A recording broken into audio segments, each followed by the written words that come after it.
दोस्तों पीओके के पास कश्मीर में अमित शाह भाषण दे रहे थे और उस भाषण के बीच वहां पर कुछ मुस्लिम समुदाय ने अजान पढ़ना शुरू कर दिया। अजान के वक्त अमित शाह ने कुछ ऐसा तो नहीं किया जैसे मुस्लिम करते हैं दोस्तों, और उस अजान के वक्त अमित शाह चुप हो गए। लेकिन अजान के बाद अमित शाह ने जो ताबड़तोड़ भाषण दिया है और उस भाषण की चर्चा पाकिस्तान में भी शुरू हो गई है। दोस्तों अब आप ये सुने कि अजान जब हो रही थी उस वक्त अमित शाह ने क्या कुछ कहा और किया, ये सारी बात डिटेल में आपको बताते हैं और आपको उनका भाषण सुनाएंगे। दोस्तों हम आपको पूरे 2 मिनट का भाषण सुनाएंगे जिसमें आप ध्यान से सुन सकते हैं कि अमित शाह ने क्या कहा है। जब कार्यक्रम इश्यू हुआ तब मुझे बताया गया बारामुल्ला जा रहे हो, सुनने कौन आएगा।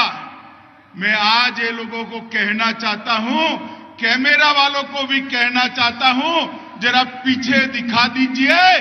कश्मीर की एक खूबसूरत वादी में हजारों लोग विकास की गाथा सुनने के लिए नरेंद्र मोदी का साथ देने के लिए यहां पर उपस्थित है। कुछ दिन पहले महबूबा मुफ्ती जी का मैंने एक ट्वीट पढ़ा था कि एचएम आप आ रहे हो, हिसाब देकर जाना कि क्या दिया है कश्मीर को। महबूबा जी कान खोलकर सुन लीजिए, आंख खोलकर देख लीजिए, आप और फारूक साहब दोनों देख लीजिए। हमने क्या दिया है इसका मैं हिसाब देता हूं, मगर 75 साल तक आपके 3 परिवारों ने यहां शासन किया, उन्होंने क्या दिया उसका हिसाब जरा बाद में करना। मित्रों आज मैं जब यहां आया हूं तब एक बात बताना चाहता हूं, दहशतगर्दी से कभी किसी का भला हो सकता है क्या। आतंकवाद ने दुनिया में किसी का भला किया, ऐसी कोई घटना हो तो मुझे आतंकवाद के पैरोकार जो है वो बता दे। दहशतगर्दी से किसी का भला नहीं हो। दोस्तों अब आपने देखा ना कि कैसे अमित शाह ने 2-3 मिनट के भाषण में कश्मीर के लोगों के लिए बहार ला दी। अमित शाह ने इनडायरेक्टली यह बोल दिया कि पीओके अब भारत का ही होने वाला है, समझो। हालांकि वे बारामूला में रैली कर रहे थे और उस रैली में अचानक जब अजान शुरू हुई उस समय उन्होंने अपनी इंटेलिजेंस को शो करते हुए मुस्लिम समुदाय को रिस्पेक्ट भी किया, लेकिन बाद में उन्होंने वहां की गतिविधियों के ऊपर अपनी भड़ास भी निकाली। दोस्तों पाकिस्तान में इस भाषण की बहुत चर्चा हो रही है क्योंकि यह एक इंडियन गृह मंत्री का भाषण है और गृह मंत्री और पीएम का भाषण तो पाकिस्तान में हमेशा चर्चा का विषय बना रहता है और इस भाषण की चर्चा खुद पाकिस्तान के एक्स राष्ट्रपति इमरान खान करते हैं तो कभी शहबाज शरीफ करते हैं। तो अब आप समझ सकते हैं कि उस भाषण में कितना दम था।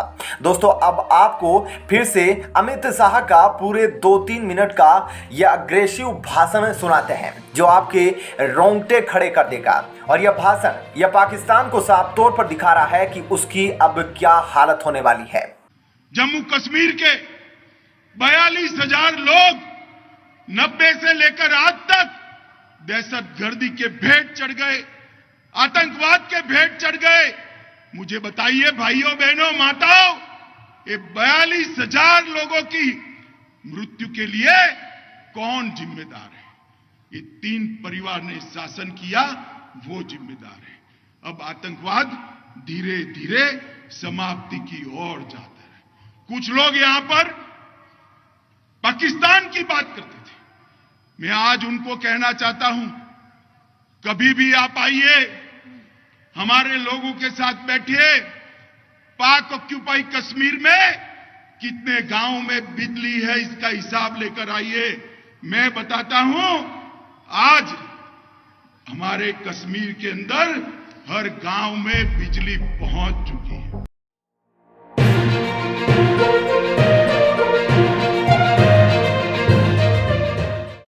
दोस्तों आपने शायद ही कभी किसी सीएम को या फिर सीएम को बस में चढ़कर सवारी करते देखा होगा, लेकिन यहाँ तक भी सही है कि वह बस में चढ़कर सवारी कर सकता है, लेकिन कोई सीएम अगर खड़े होकर पब्लिक बस में सवारी करता है तो यह आम लोगों के लिए खास बात है। जी हाँ, आप लोगों को बता दें कि जैसा आप इस क्लिप में देख सकते हैं कि कैसे सीएम योगी आम पब्लिक बस में खड़े होकर चल रहे हैं और ड्राइवर को सुझाव भी कुछ कुछ दे रहे हैं दोस्तों। और ये पहली बार नहीं है, बल्कि योगी लगातार कभी किसी पब्लिक प्लेस पर तो कभी मेले में तो कभी कुछ इस तरह से दिखते हैं दोस्तों। और ऐसा ही कुछ हुआ जब सीएम योगी आम पब्लिक बस में दिखे।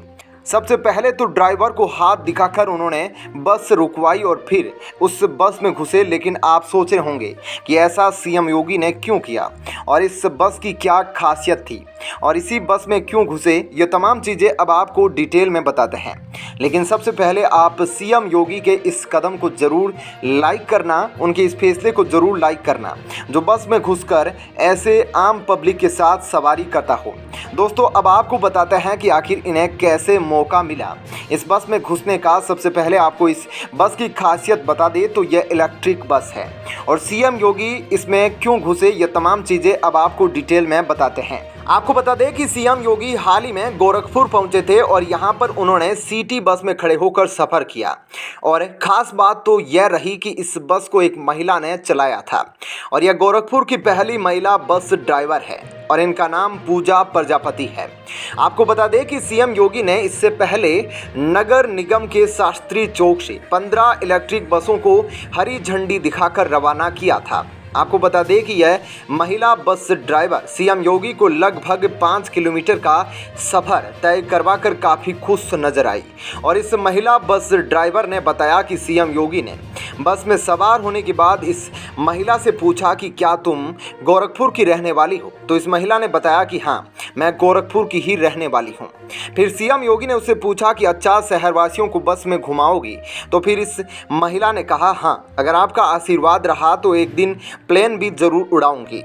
आपको बता दें कि सीएम योगी इस बस से शास्त्री चौक से लेकर मोहादीपुर तक गए और आपको बता दें कि इस दौरान उनके साथ गोरखपुर के सांसद और फिल्म अभिनेता रवि किशन, पूर्व मंत्री फतेह बहादुर सिंह, गोरखपुर के उपसभापति ऋषि मोहन शर्मा भी थे।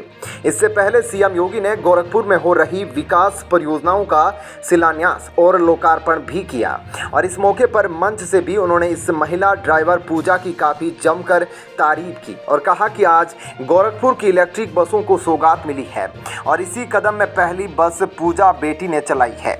आपको बता दें कि दोस्तों पूजा प्रजापति गोरखपुर की पहली महिला बस ड्राइवर है और उन्होंने यह पैसा मजबूरी में नहीं बल्कि लड़कियों को उनकी ताकत और समता का संदेश देने के लिए चुना है।